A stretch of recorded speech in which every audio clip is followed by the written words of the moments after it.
What it do, y'all? This your man King Eric, the media assassin, coming at y'all with another video. And we want to have a build about 2Pacalypse now. We want to have a build about that because this album right here was the start of something special. Because it was not only Tupac's debut, but you also get to see him before the fame, before the money, before the acting, before thug life, before he became the man who he was. This was Tupac Shakur in his militant mind frame, being the voice of the voiceless. And this is what this album represented.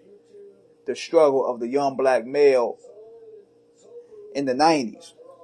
He was a 70s baby, but going through what he went through, he spoke to us. And see, you can tell by listening to this album that he studied the greats. He studied Cube, he studied Chuck D, he studied Paris. But he had that type of charisma that those guys didn't have.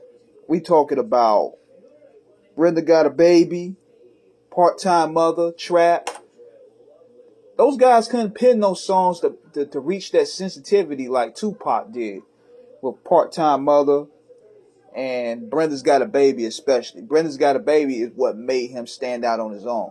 And then in future records, he put out introspective records, you know, like Keep Your Head Up. You don't see anybody touching in that lane that Tupac excelled, you know, exploiting that sensitivity. He also had the Rowdy Rebel records where that was a part of his attraction. He was considered the Outlaw Rebellion. Listen to the records like Don't Give a Fuck and Violent, where he talked about police brutality and taking revenge on crooked cops. That was a part of his appeal that made him special.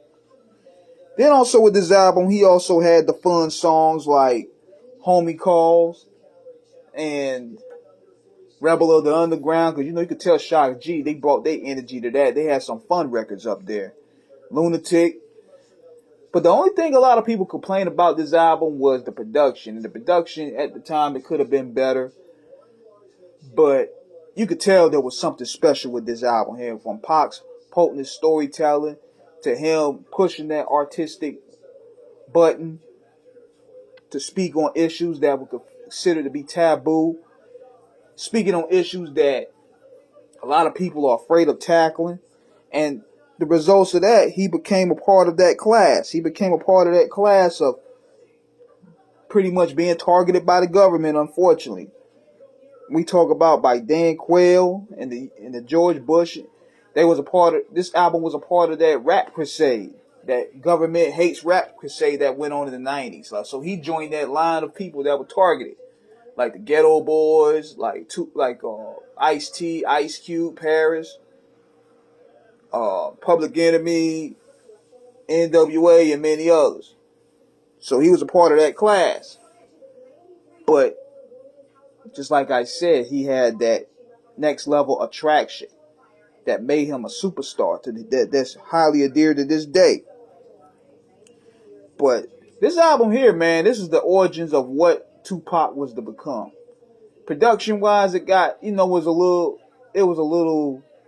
loopy at times.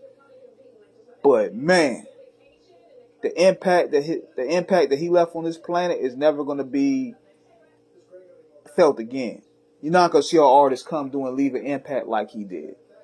So pop fans and pop stans, they need to revisit this album here, because this is where you really get the true understanding of how Tupac really was and how much he cared for his people and spoke for his people. So this is King Eric giving a little mini summary and you know, showing love to 2Pacalypse now. Very underrated album. Let me know what you guys think in the comments. Subscribe, hit the like button. Peace.